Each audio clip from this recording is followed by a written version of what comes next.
Okay, so we are doing a podcast about a cappella, and we are both mixing engineers, amongst other things in the a cappella world, but we wanted to make a podcast that talks about a cappella generally with a little bit of a bias towards the tech side of things. Today, we are going to be going through one of the songs off both of our... Recent projects? Yeah, pretty recent. I personally did Take One, and Adam did Endeavour for Northern Lights. We've done some fun things, I think, that we are going to chat about today. We're going to chat about them. We're going to compare them. We're going to see how they kind of stand up next to each other, what Emily does that I don't, and what we both do. And we've talked before about this stuff, but we've never like properly sat down and gone and with our two computers and gone, what are we doing here? We've got the two sessions up and we're going to go through them and compare them as our kind of pilot episode 1 to test the waters, to then hopefully, if people like it and people want to hear more and have guest appearances from other people and a full series of a cappella stuff brought to you by me and Emily, but also with lots of other cool people who have lots of other cool things to say, then we will continue to do that and make a full season of it some point in the future. We're going to start with Stranger in Moscow and from Take One by Loki and see what Emily's done. We're going to be focusing on the VP for this episode because there's so much going on in all these mixes. We thought we'd hone it in. We're going to start with the VP. Yep. So we're going to start with the VP from Stranger in Moscow from Take One by Loki. Car-nominated Take One, Loki. I think VP is a part of it that people understand the least. Yeah. I have the strongest opinions on when it comes to the sound of it, and people do in so many different ways. And I think that probably comes from the fact that the human voice singing is done in other music. Yeah. But beatboxing isn't. And having a beatboxer or a VP act as a drum kit function in a song is quite a niche area of mixing. And it's interesting to see how two people do it. Me and Emily have chatted before about things, and we have even got Logic projects side by side before, but we have never truly deep dived into how we both do these things. So I'm intrigued to see where the differences lie. You'll notice I have the headphones on, so I'm tuned in, as you should be. Listening to this, you should have some form of headphone on to appreciate this. Right, absolutely. Emily, take me away. How do we make Stranger in Moscow drums? So when I go into a project like this, I like to... Yeah. I want the drums in this, even though it's beatboxing, which is not a drum kit. Surprise. It's key. I want you to be able to listen to a song with a real drum kit in and then listen to this and then it not feel different. Yes. It'll sound different because they're different things, but I don't want the feeling to be different. So that's a really important part of VP editing to me. Like I still want that sort of energy that you get from a drum kit. Yes, definitely. Yeah. Or drum kit or other types like drum machines, drum sound sequences and things. Yeah. Yes. Yeah. So when so obviously we record the VP as it was. Dempsey literally did this in one take because it is the same pattern the whole way through, which is pretty cool. It's got some cool sounds in it. When I do this sort of thing, when we go into those sessions where we're recording, because with Loki, I'm very lucky that I'm able to record it and with Felix and also mix it so I can get exactly what I want. So what I do is I get all the sounds I want, get some samples if we need samples, and then put them into a VP edit. I think the VP edit is just as important as the vocal edit. The vocal edit, yeah, because key difference, a drum kit is the individual components are mic'd by individual mics, and the mics themselves on a drum kit are different. A bass drum mic is its own physical entity, and it's also entirely separate to the snare. So when you're mixing those two things, you have not complete isolation, but you have a large degree of isolation between those things. When you got a VP, it's all down one mic. So when you get a single audio file for the VP. So I would say the most common way of tackling this is separating it out in post, which is very different to what you can do live, but you chop it up, you layer it, and you find the nice snares that they've recorded, and find the nice bass drums and layer it over each other so you can mix it. And I think what we're about to see here is how Emily goes about doing that, and how Emily starts going about, it's called VP sequencing. And it's where, yes, you layer things. So when I was thinking about it, I looked at the original, Stranger in Moscow. Luckily, that literally has beatboxing in it. Does it? Yeah. The intro is beatboxing by Michael Jackson. And funnily enough, King. That's Andrew Sheps is the person who did that. Oh, really? Yeah, I think it was one of his earlier things that he did. But I think that's a fun little fact that I learned when I was... Andrew Sheps is a goat. That's all. It's so true. Basically, I wanted to kind of get that feel because it is sort of like a drum machine style thing.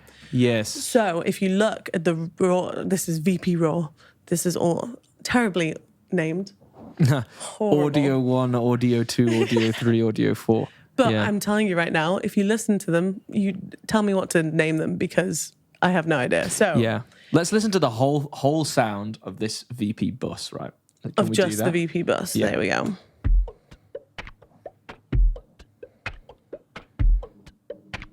So you're still getting some of the getting reverb. The reverb. That's all right. But this is basically... So it's rainforesty. It's almost like... it's soundscapey. It's rainforesty. It's droplets, pond vibes. Exactly. Yes. And if you listen to it, not just the drum bus, we have rain in the background. Just somewhere around here, we have a rain track. And the idea is that you're walking through the streets of Moscow. It's raining. You have all of those sounds. And if you listen to the original, it's super, super saturated. It's all crunchy. Yeah. And just... Saturation is another word for distortion. Yes. I'm just going to keep doing these asides. No, it's good. I will just say things and not explain them. No, fine. So I wanted to get that in this as well. Because obviously you can only get that so much with just a raw VP track. Yeah. So if we listen to just... so this first one is the kick. This is why there's no names already. And then we've got this sound.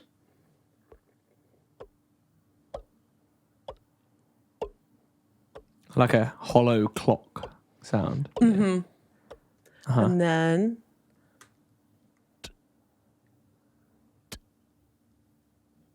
Can you hear that one? Yeah. Cool. Yeah. Another sort of throat sound.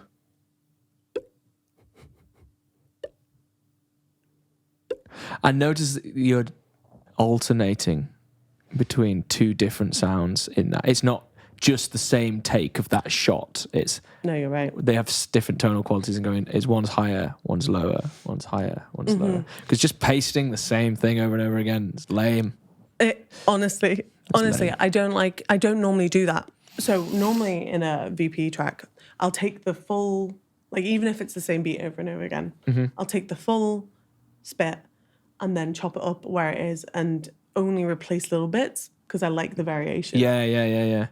Whereas for this song, I kind of got a 2-bar loop and repeated it over and over again. And then, so I got all these individual sounds and these are probably the crunchiest. You can tell because they've got... I love this, by the way. Oh, yeah. So for the room, open that back up. For the room, Emily, do you want to explain what this is? So this is a transient designer. So I've probably made the transients really big with these ones. Yeah. This is a crazy sort of little graph that's going on here. But basically your transient is, if you look at these waveforms, if I can make any of them bigger. See this original little hit here? There must be a way to make this. If you look at this bit here is your transient, like that original, like... Impact. Yeah. Yeah. And the sort of bigger the transient is, the more, what would you say? Attack, kind of smack that you'll get at the beginning of the sound.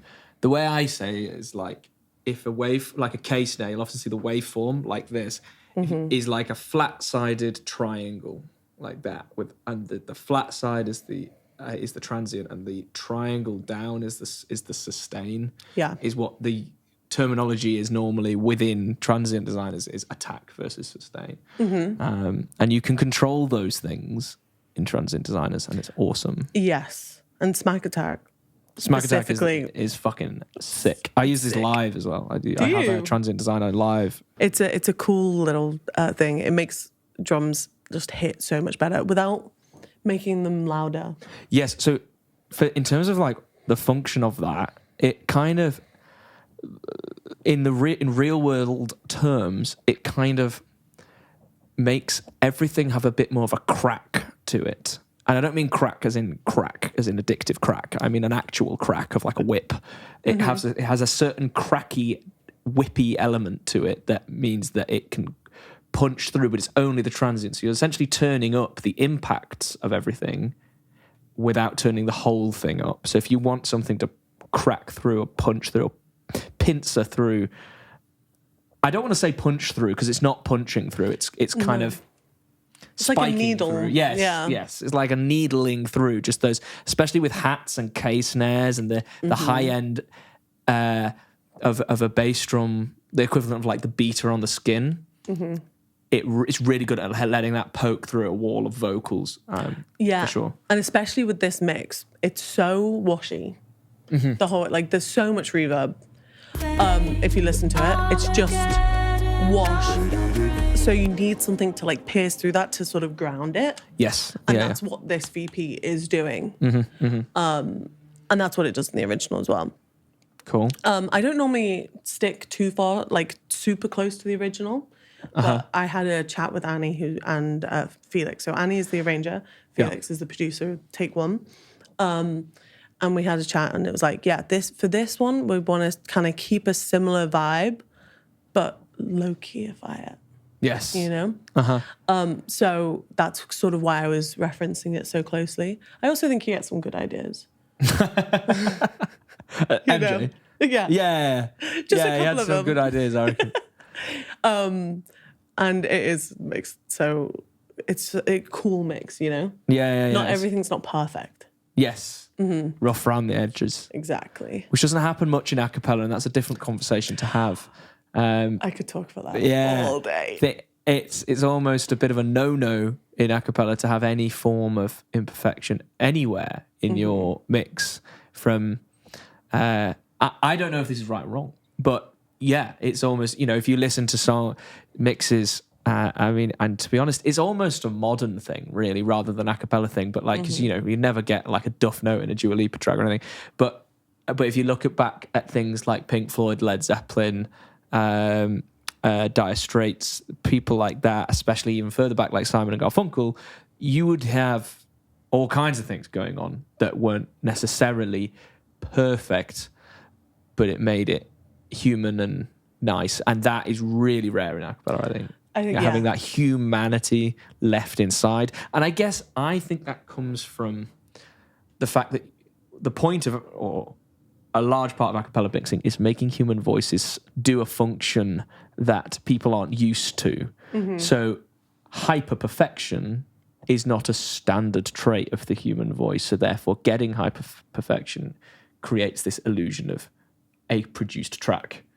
But actually going back the other way now, going, okay, we can make human voices and beatboxes sound like produced tracks. How about we make them sound like David Bowie? Yeah. Do you know what I mean? Yeah. This is something I think about a lot when I start mixing. It's because I come from like more of a mixing bands background, like mixing instruments. Like that's where I learned to mix, you know? Likewise. Whenever I think about it, I'm thinking about instruments. If you've got someone like playing the piano, you're not going to individually compress every single note in that piano or guitar string or whatever. You're going to do it as a group. So, yeah, I think... So then when you're trying to sort of make that instrument happen, it's very easy to be like, okay, all of these happen at the same time. If I was to do this, that would be like if I was to hit the piano keys, you'd want it all to happen at the same time. But you don't always want that. Sometimes you want like minute differences. Some small differences, yeah. It's definitely a conversation that we're having at the moment for future low-key things. And I think I've heard musicians generally talking about this where they go like, our album isn't as perfect as the last one and things like that. And I think it's this thing everyone's getting a bit confused about, because it's like we have the ability to make studio tracks be essentially perfect, you know, quite easily now, from takes that definitely weren't originally. And it's kind of like we're in this kind of post that period where we're like, do we actually want to do that? Is that good? Kind of thing. And in a cappella, that's a really interesting conversation. Talk to me about the verb. I think the verb on this VP is a big part of it. It's very atmospheric VP part, which is not two words you put together normally, which is interesting. It definitely, this whole thing, this whole mix goes, I keep all my effects separately. This whole mix goes through one like honest to God reverb. Okay. And you can see I really tried to figure out which one I wanted. Yeah. So I tried the Lexicon, didn't work for the vibe. And then I had a vintage verb. Valhalla, yeah. Tried a couple of different things. Ended up with this one. With a huge pre-delay. Yeah. Delay. That you time almost always to the BPM of the track. But verb is thought about, and compression, attack and release, we'll talk about that another time, people think about that less. And pre-delay is, you explain pre-delay. So pre-delay is the amount of time before the reverb kicks in, essentially. After the original signal. Yeah. So it's the equivalent of what you used to have to do is like put it through a delay and then put the delay through a reverb. Whereas you can just do it with pre-delay. And in the real world, I think it's essentially the way of controlling how big the room is, because the pre-delay is how far away the first reflection point is to then receive the beginning of the reverb. Yeah. I think that's right. So if you're in a massive church, so when you have a pre-delay that's quite long, it gives you that more kind of, oh my God, I'm in an enormous place here physically. And a short pre-delay is much more, it gives you a much more studio verb. I do a lot of bus verb where I put pre-delays on kind of groups of things because that's what it feels like to be in a venue. Yeah. Like a big arena, you've got these big pre-delays where it takes quite a long time for the reverb to start. And it gives you the sense of being in a big place, basically. Definitely. I'm a big fan. Okay, I'm going to say this. Crucify me. I'm a big fan of presets. Yes. No, so am I. Okay. Yes. So am I, in a way. Yes. To start from. Yes. Correct. Why? You say why first. Because I think you want to get to the place where it sounds good as quickly as possible. That is called facts. So, yes. Yeah. You want to, in my head, get to there's a lot, because it's essentially it's a combat tool against becoming numb to your mix. And fatigue. Yeah, fatigued and artistically fatigued on what you're doing. If you can get 80% of the way there quickly and then dial it in, this is better than crawling your way there really slowly, because you could get to where you actually wanted to be and not even know anymore. And presets can get you there, and also it can get you really far away from where you want to be very quickly, so you can tell when it sounds shit. Yeah. Because if you crawl your way to sounding shit, you also might be able to convince yourself that it sounds good. and it's not good. So presets, yes, they get you to a place and you go, do I like this place? Hell no. Start again. And you can and then you go, this is generally where I want to be. Now we can. Yeah. Yes. And you've not like spent 2 days trying to get to a place where you don't want to be. Yeah. So big fan of Correct. presets. Yeah. If it sounds good, it sounds good. Yeah. And, there's rules to help you when you're not really sure what sounds good and what doesn't sound good. They're there to help guide you. But fundamentally, if it sounds good, it sounds good. And it's the sound engineer's job to decide whether it sounds good or not. And if you think it sounds good. Who cares what's going on the screen? Because like if we both attacked this mix, it would sound like 2 completely different things. It would sound very different, yeah. And also, even if it sounded exactly the same, it would have got to that place in different ways. Yes. Decapitator. So this is essentially a distortion plugin. Saturation. Yeah, we said it earlier briefly. Yeah. And what it's doing here is it's taking see, that doesn't sound like a real person. But if we take it off. Yeah. So basically what it's doing is it's adding like that on the top of it. The crunch, Yeah. the overtones. Yeah. And what saturation does for me a lot, so from a mixing point of view, it makes sure the sound that you want, you can hear it more, but it's not making it any louder. Yeah. Presence without boosting Yeah. of EQ or volume. Yeah. Which is, I think, great and works really well sometimes. But you can't just saturate everything, which is... No, it's tempting. It's tempting. And it's something I've done before because you just get into the exact same place that you were before. Yeah. So love this. And this just gives it like a little tasty like crunch to it. Saturation is brilliant because it is quite an organic thing for mixing. It stems from overdriving certain things like valves and preamps and things. And when you do that, everyone kind of knows what clipping is, but there are elements of distortion that happen in other ways. And before you can necessarily hear what's happening, so you can distort sounds in that way prior to it over driving or clipping. And if you lightly add saturation or distortion to something, it can do all kinds of nice things to a signal. Oxford Inflator. I have never used this, and Pulf goes on about this all the time. Okay, listen to the difference then. Okay.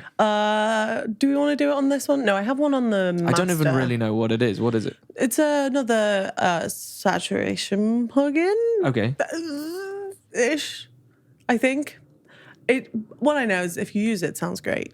Okay. So, listen to the difference in this. What's important to do when you're A-Bing something like this is closing your eyes so you can't see which is the A, which is the B. So that way you can decide. I'm going to do that now. What is better. So. How does it feel? Okay. How does it feel? This is B. How does it feel? How And this is A. How does it feel? How does B. it feel? When you're alone and you're cold inside, like a Yes. No, I see. It kind of made spaces in things. It kind of opened it up a little bit. Yeah. Yeah. I also think it makes each individual element a little bit easier to hear. Yes. That's kind of when by making spaces, I meant kind of like instead of the mix being like this, it kind of you could see where the individual things were. Yeah. So I really enjoy this. The problem is when you just put it straight on, it always makes things louder. Because So it's a we've got loop. this. It's a sequence loop. Let me listen to it. Hold on. It's going. You've got some panning going on. So are any of those samples moving, or are they stationary and panned? It feels like they're moving. Should we have a little look? No, they're all. That's really interesting. Still. But I might have... Yeah, no, they're all still. Unless... Because it up feels here, like when I'm listening to it, it's moving. Or something's moving, but it's actually just hard pan. So all of those things in that drum loop are still where they are, but it's giving such a spread that it makes it feels alive. Play it again. Mm-hmm.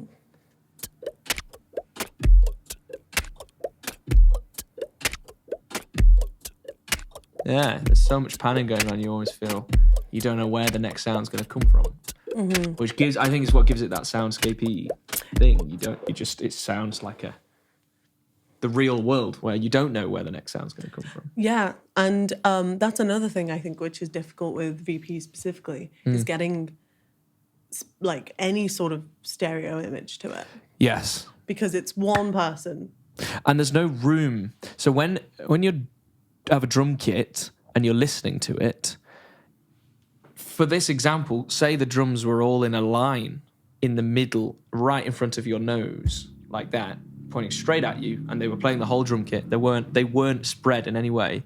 You would still have a stereo image because there are different reflection points in the room, and you'll be ever so slightly closer to one wall than the other, so the sound will be bouncing off that in a slightly different way into your right ear than your left. So you'll always have a stereo. Beatboxers, they beatbox straight into a microphone. So for studio, you have to, even with the verb, augment a stereo space, because it's not just normal mono, it's like mono.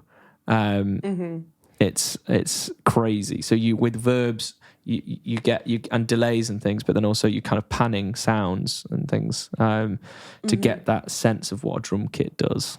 Because what else lives in the middle of your mix is your lead vocals and your bass. Yeah. So when you actually have all of that plus all of the higher stuff happening in the middle, they all compete for the same Place. Yeah. and they're three of the most important parts of your mix. Your lead vocal, in my opinion, being the most important. Interesting. Yeah. Well, yeah, it's a lot of mixing is finding a place sonically for something to live in the mix, and whether that's up, down, forwards, backwards, side to side is how you think about it, and where do you put everything and why creatively, and sometimes that can be done in a very intentional way, like a hard pan or something sweeping across, but also things can be done in a very subtle way where you don't necessarily go, that's panned, or that's really verby, so it's far away whilst the lead is dry. But it's all about finding places for things to exist. And as Pulf says, it feels very odd with headphones if you've got anything down below 100 hertz panned in one direction, because that's not how the human ear can't tell the direction of something below 100 hertz in the real world. I think it's 100 hertz or 80 hertz. I don't know. Some low subwoofers, which is why subwoofers in home cinema setups can just be in the back corner, because in the real world you can't tell the direction of it, and that's why you can't hear something and go, oh, that's where the subwoofer is, because you might be able to see which parts of the room are vibrating more than others and creating a rumbly treble sound by vibrating a floorboard over there, but you can't tell where deep sub is coming from. So you can have a sub wherever you want in the room. There you go. That's really interesting. Fact, which is why panned sub sounds weird in headphones, because in no place in the real world would you ever hear that. I'm so glad that you've told me that. There you go. I have learned something today. I don't even know that because of mixing. I know that because of home hi-fi stuff. So if you look in that back corner, see how the sub with the skybox on it's just in the left-hand corner. Because if you could tell the direction, my left ear would be pounded by sub. Yeah. But you can't. So there you go. There you go. That answers so many questions. Thank you. Thanks for that, Adam. And I'm sure there are some nerdy caveats to that fact, and I'd love to hear them, but it's correct. Generally, that is correct, yes. Bass is a really loud frequency.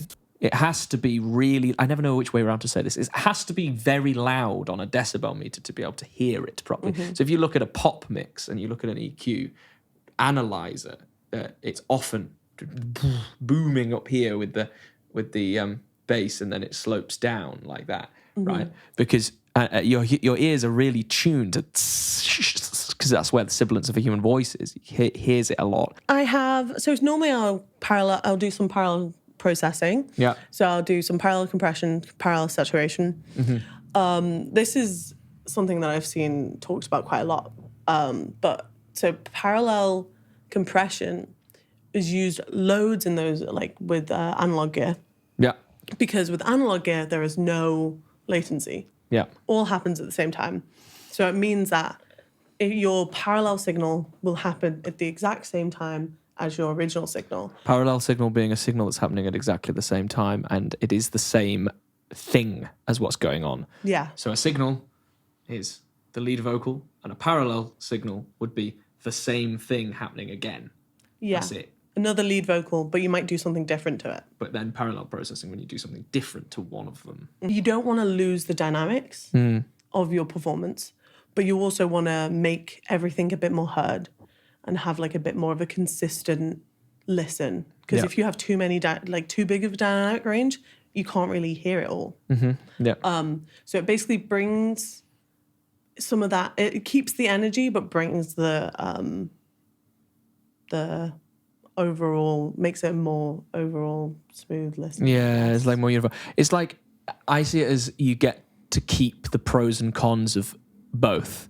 You get to keep the pros of an uncompressed signal, which is nice and dynamic and nice sharp transients and things, but then you also get the pro of a compressed signal, which is uniform and full and consistent, and you just blend the two. So often when you do parallel compression, I find I end up doing this, and I've seen people do this, is they compress the parallel signal far more than they'd ever compress anything else, and then turn it up to taste with the uncompressed signal to mean that you've got this full version of it, keeping it nice and fat and warm and big and powerful, and then this kind of uncompressed diva flicking around, being all dynamic and crazy with a nice thing keeping it anchored as well. Yeah. Yeah. Perfect. That's exactly it. There's EQ and there's EQ. Yeah. And like I do exactly the same, and I'm sure so many people do, I call it the surgical EQ, where you're removing things, you're slicing things, you're cutting things away,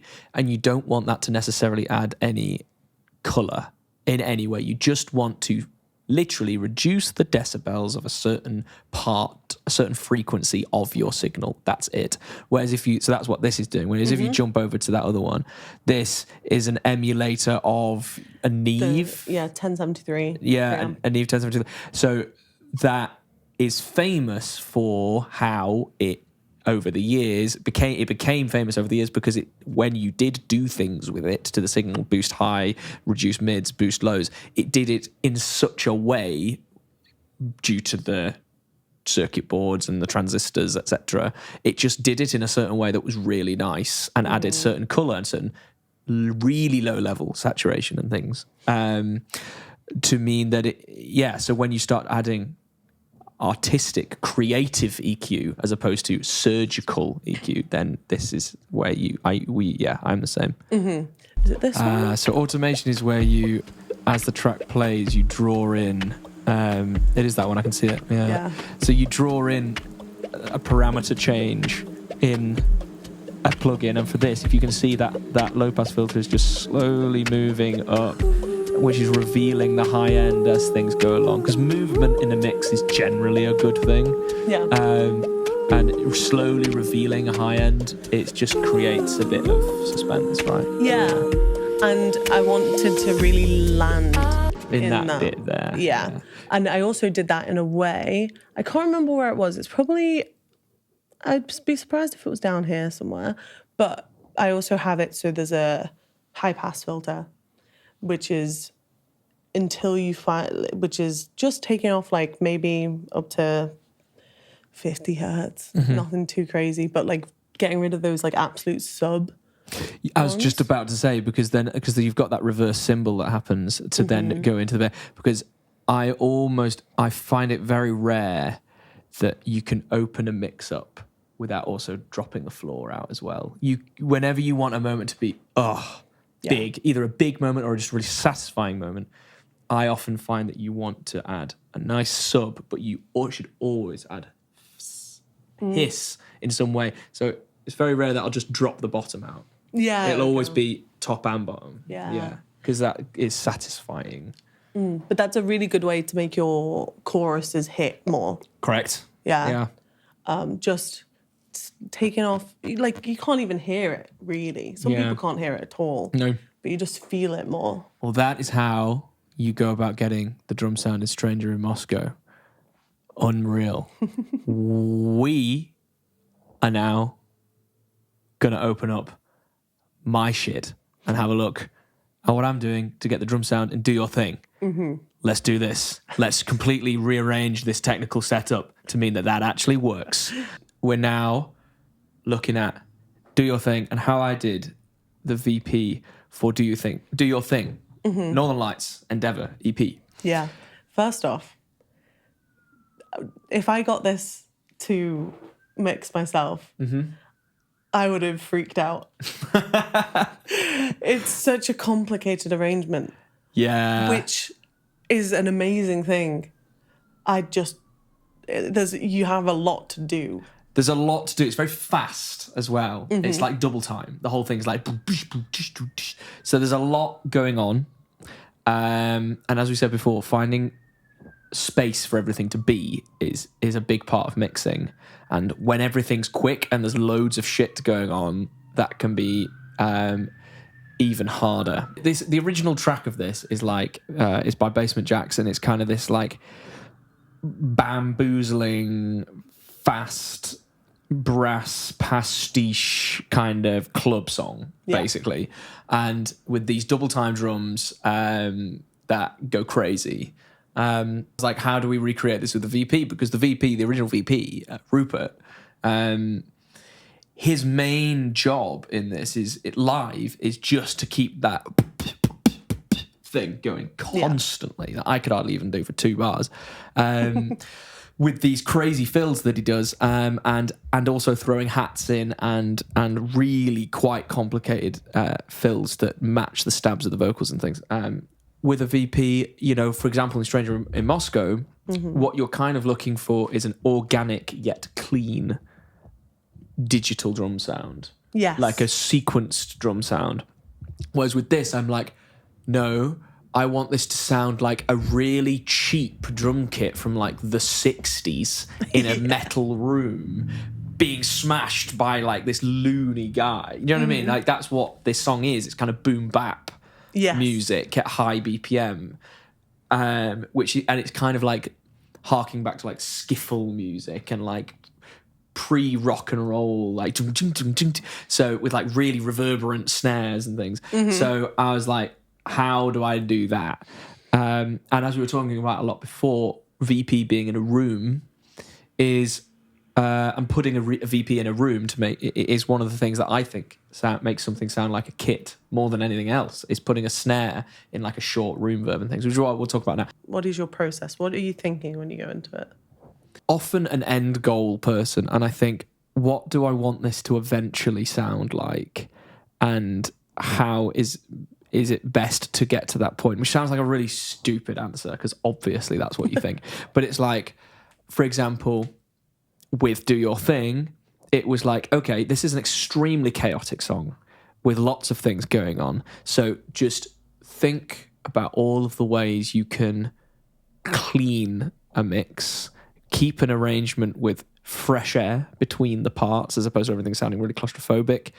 How do you keep things, and kind of basically almost like almost meditation exercise of like, what are you about to do here? Get in the mindset of the type of mixing you're going to have to do here. So with Do Your Thing, it was very much like, putting what's the function of everything. With this, I had to go, right, these vocals have to be clean. So when it came to the vocals in this, it was like, right, I know I'm going to have to place everything in its own little area in different parts of the song, and bookmark sections of the song. So in the vocals and stuff in this song, certain sections I really open up the reverb, increase the pre-delay, increase the decay, and go into this new universe to then shoot back somewhere else, to give it as if you're traveling somewhere through the song. There's a lot of that going on. And also thinking about the parts of the arrangement that don't need to be heard necessarily. And this is something Bill Hare said to me. He was like, not all the parts of the arrangement need to be heard. The MD will think they do. Yeah. But some parts of the arrangement actually just need to be felt, and they're more of a kind of textural function. They don't need to be at the forefront of what's going on. And deciding which bits of the arrangement those are, and which bits are the feature moments. Because with 16 voices in a collegiate group and complex competition arrangements, it literally isn't possible to have all parts of the arrangement at the forefront, because that's contradictory. It means that they wouldn't be. It would all just be a mess. So you have to choose what you want to hear to an extent, and what you want in the forefront, and what you want to be off to the side, and what you want to be pushed back in the vert, etc. Cool. Here we are. Here are all the VP tracks for Do Your Thing.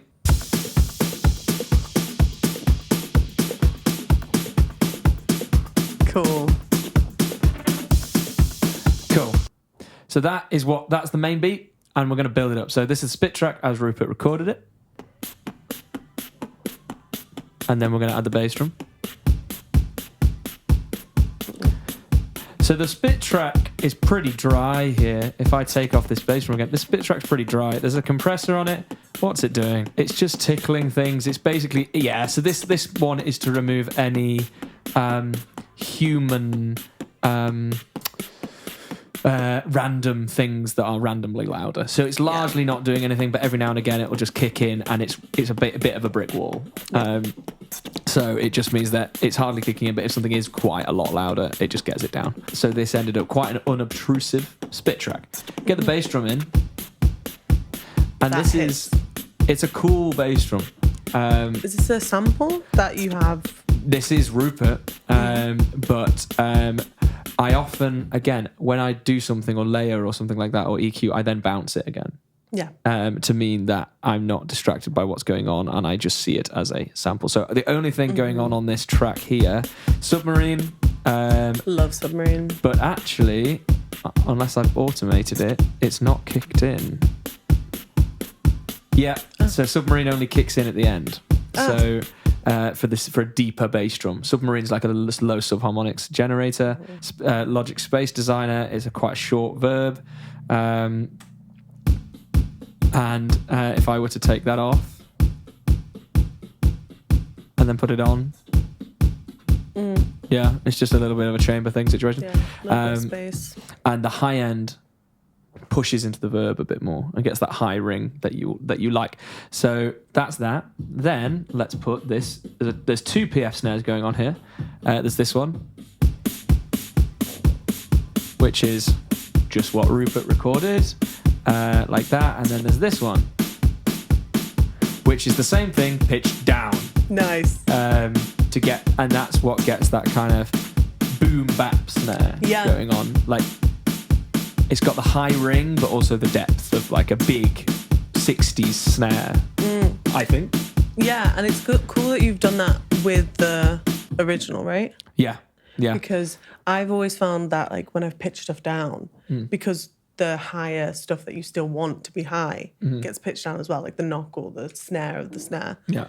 It's like not exactly what you want, but it's a cool way of doing it. Yeah, so I've just layered it underneath. So actually, this snare here, I've got R-Bass, which is a brilliant plugin. Did you use R-Bass? I don't use R-Bass. You should use R-Bass. It's brilliant. It's like it brings bass to a signal in a way that like Submarine does, but nowhere to that extreme, and it still sounds like it could be raw.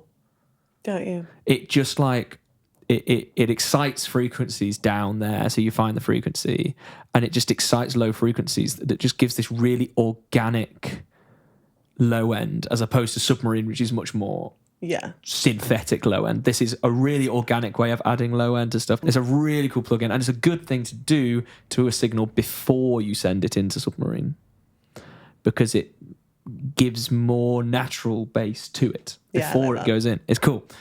So I've put that on the snare, because the snare, again, it just puts beef at the bottom, but in a really organic way. I'll play you the difference. I'll just solo just that snare.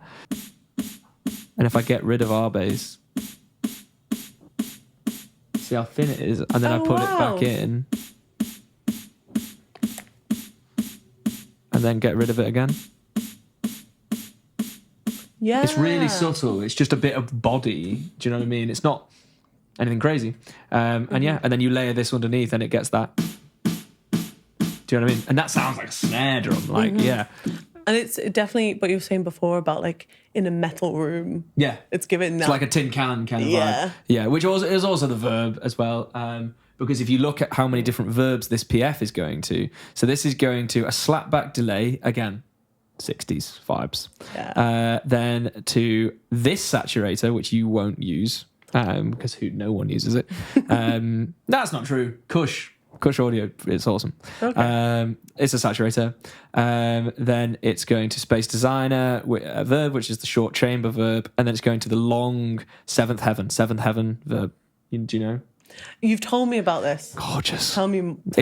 Gorgeous reverb plugin. It was told to me by Anders Ethan Root, who is the founder and musical director and primary arranger for the Real Group, and he uses this and just swore by it and went, "You must get it." And I looked at how expensive it was, cried, came back and bought it, and it was the best thing I ever did. It's absolutely gorgeous. Well, when he tells you to buy something, You buy it. You buy it. So that's going to actually a saturator and 3 different verbs, and so is this one down here. Yeah. that's really interesting, I think, because when you look at in comparison to Stranger Moscow, we had one reverb. The whole thing. Yeah. Okay. And it was a very verby track. And when you listen to it, it's super Verby. Yeah. Whereas this, It's not a verby track. No, but I think it's because you need to have so much more like space, like move, like carving out space for things, Yeah. that you need to have these different reverbs. Whereas I had like a very easy job of just like putting one, maybe 2 things in the same space. For sure. And I think the vocals are like da, da, da, da, da, da, da, which are very close, like a brass band, right? And when a brass band is playing in front of you, their horns are blowing at you and get this brightness in your face, and then the drum kit's at the back going like doo-dish, doo-dish, doo-dish, and it's crashing around back there. Because it does sound very live, yeah. you know? It sounds live, but it's like a drum kit. Yeah. Yeah, which I liked, and I wanted it to be like that. This is good. This is good news. So then, basically, these loops here are ones that I made from different parts of Rupert's fills. So he has like K's, and he does a lot of woodblock like sounds and things, and I thought, right, I'm going to get these, chop them up, pitch them around, and do these like loops and just sample them out. So if I solo these, so this one, Perk 1,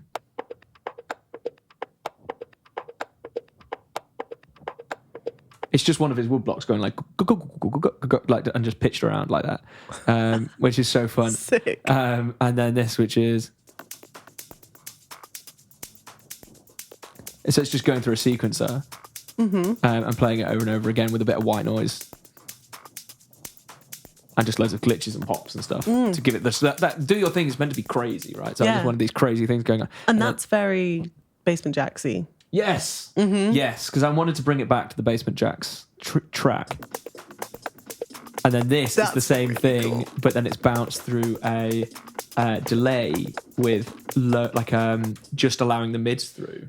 So it's like, but then a really MIDI delay that's going down at the bottom, so it gets that kind of. So when I put them all together, you get this bouncy thing, right? And it just adds that like groove feel to it. Yes, because the thing is not enough on its own. Well, it's great, but you want It that feels more bounce, live. right? Yeah. Like- so then when I add it together, it's. And if I had to get rid of these percussion parts here, the feel completely changes, right? But then you put it back in. Yeah, Do you know that's what I mean? really cool. Yeah. So it's like it's a subtle thing, and I don't know, maybe you do, but I don't think you hear it consciously in the mix. No. Because it's just a textural thing. I do like the way you got given this arrangement, which is insane in the best way. Mm-hmm. And then you went, I know, let's add more to it. More needs to happen. Yeah, no, I know. But it felt like if this was a driving force, as I said before, the VP is a driving force, the vocals can just speak for themselves and keep them neat and tidy. Here, we have these fills. So let's go to this one, for example.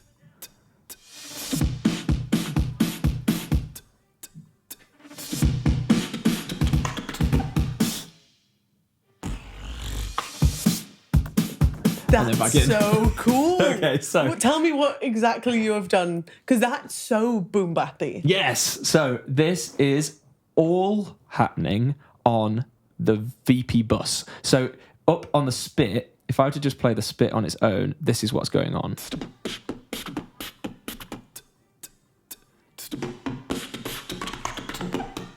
Okay, I can't get rid of what's going on to it. But that's what's going on the spit. But then if I go down to the VP bus, right, this is what's going on. So the chroma verb wet. This is what changes massively. So this is this verb. No, I've got it as an insert on the VP for some reason. That's just one way of doing it, I guess. Oh, interesting. And it's just 100% dry, 0% wet for most of it. Fair. But it's quite short, but not very short. It's 1.1 seconds, which is like a weird length for a verb for anyone who doesn't know. It's like not a nice tail, but not super short ambience. It's like this weird in the middle, which normally sounds like trash. But we want trash in this instance because... They're very trashy drums. Yeah. You're right. So we go through. Oh, there we go through, and it goes like this. Not very much. And then it comes in. It's just that. Do you know what I mean? You can hear that. That's a break in like a, old soul song. Yeah, like an old, like just shitty drum kit, basically, Yeah. doing this big thing, and like you can see some sweaty like jazz musician like Buddy Rich is going, da, da, da, da. Yeah. And that's what this is, and there's like no low end in it either. It's all like this like MIDI horrible. It's just a terrible verb sound, basically. But then when you put it on a fill like that, it gives that. And if I show you what it's like without that verb. It just didn't have the same oomph to it. Yeah, and then this is it with the verb. Yeah, it sounds fucking cool. It sounds like the Zeppelin drums at the start of Black Dog, which I will definitely sample in post here.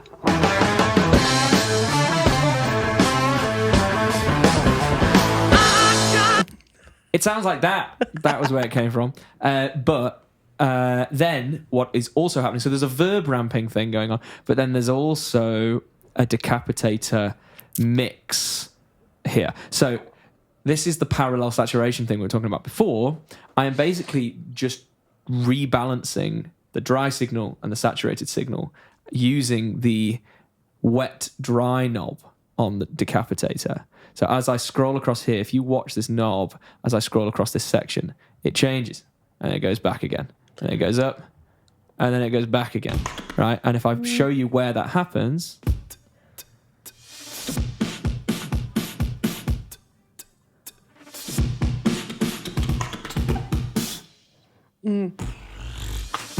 And what that does is it's again, with that short, horrible verb, it then also smashes it with saturation. Yeah. But just on the fill and then disappears for the hats again. So it's like, because the singing above it is going, if you listen to what the singing is going, like, boom, ba, ba, ba, ba, ba, ba, ba, ba, ba, and then stop. Ba, ba, ba, ba, ba, ba, ba, ba, and it's like supposed to be this chaos, chaos, chaos, stop. Chaos, chaos, chaos, stop. So what I'm doing is I'm smashing it into this horrible verb, and this punishing saturation, and then taking it away again, both the verb and the saturation. So it sounds like this. In. Horrible. And then back out. And the first time it's just the saturation, then the second time it happens, if it doesn't change, the effect's worn off. So then that's when the verb kicks in. It kicks in on just that second time. Yeah. So then with the song, this is what's going on. Off. On. even more. Off. Clean. Yeah. See what I mean? And it's like going here, coming back, going here, coming back. And that's all just on the whole bus of the VP. And it's basically just pushing the VP into a different room. In the backing, you basically have this verb ramping, and that's when the boom, boom, boom, and a bang, bang, bang.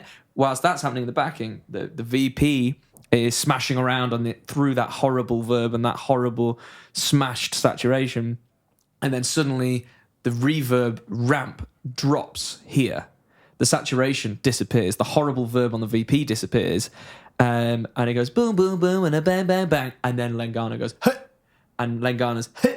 Is the end of all that nastiness. Yeah. And then it goes back into boom, bang, into the clean drums. So now you know all that's happening. This is that section with all those parts speaking to it. The verb ramping and disappearing in the vocals, along with the nasty smashiness of the saturation and the horrible verb that's happening on the VP bus. All that together creates this little journey here. I don't give a damn what the people say.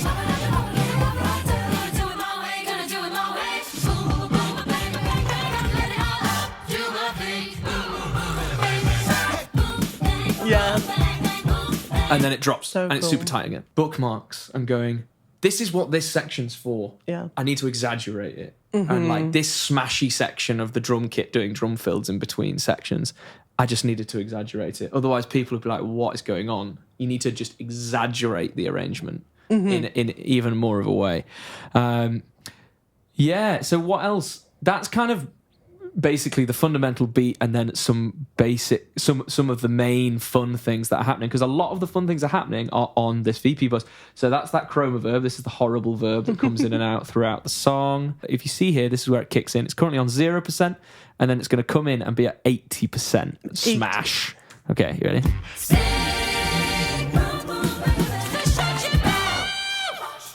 You're in a faithful day.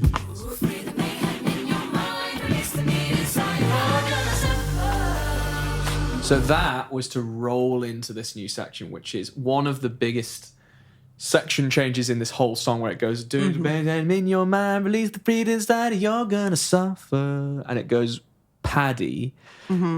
That was to bring this in. So I now remember there's so much going on here. So first off, there's a little like can drop pouring sound that he does just before I bring the decapitator in. Then I just smash it, because it's just loads of snares going bah, bah, bah, bah, bah, bah, bah, bah, bah, bah, bah, bah. And I was like, there needs to be some movement here. So if you listen, it goes.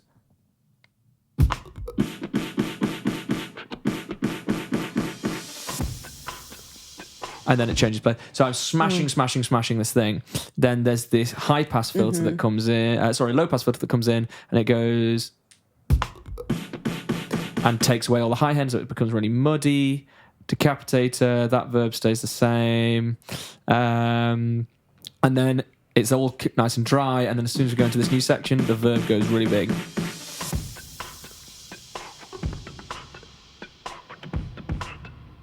And it's in this new universe, right? And that's what brings that in. And then the high cut frequency is slowly getting more and more, making it 3/8 down to 2/4. Which is just basically muddying it and softening it as we go into this new section, so you can hear the VP disappear. You're in a faithful day.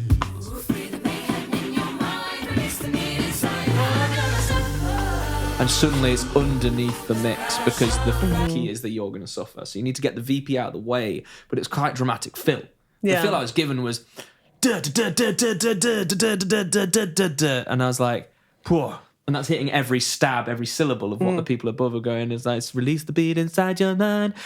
So I was like, this needs to be softened, and it needs to disappear. And it needs to disappear quick. It needs to disappear across 2 bars. So that's why I ramp all of this stuff, so that fill actually just disappears away.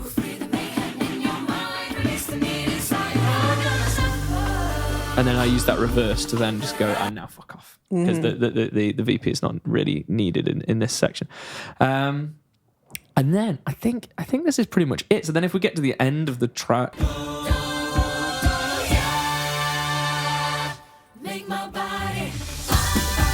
yeah. So then to bring into this section, it's just got like thing, which is one of Rupert's sounds augmented. Then we've got this reverse here. Got a crash. We've got a sub drop that, and crash. All of the things. Got this bass drum here, which is just literally a, but through a really big, long, fat verb. If you listen, yeah, it really goes on forever, but it just fills out the low end with a kind of an anthemic situation. Actually, you know what? I'm going to play this section without the VP. And then play it with the VP. So this is this section with no VP.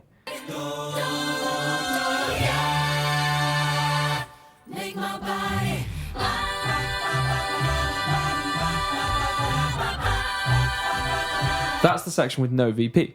Now this is the section with VP. This is how much of a difference it can make.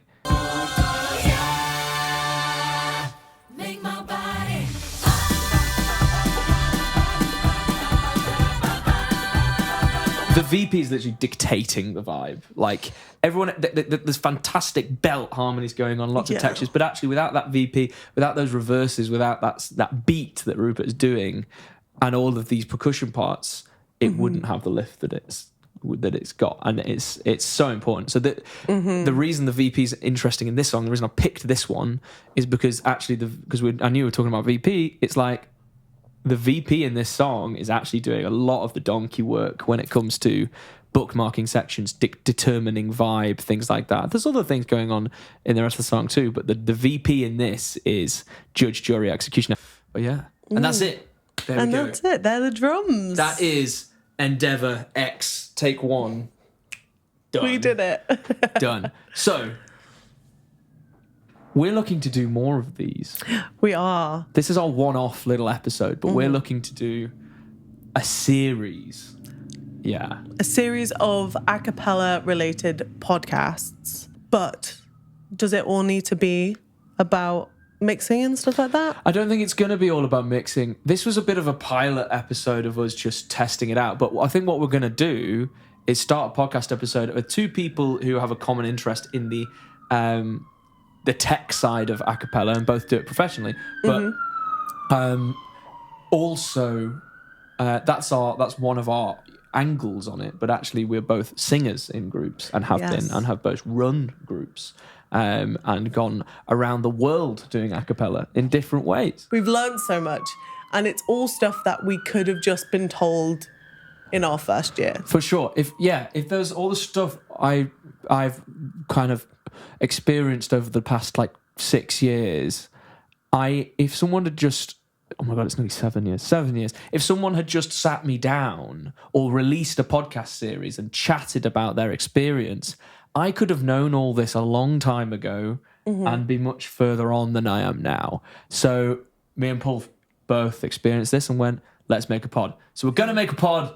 We are. And it's going to be sick. It's going to be sick. So let us know what you want to know. Yeah. And we've got some ideas already. I'm already excited to talk about some of the stuff. Yeah. And yeah, it's here for us to get some stuff off our chests, but also to help you guys. So yeah, sick. We'll see you. We don't even know what the name is going to be. And at some point after this session, we're going to make a jingle, which is going to happen in 3, 2, 1.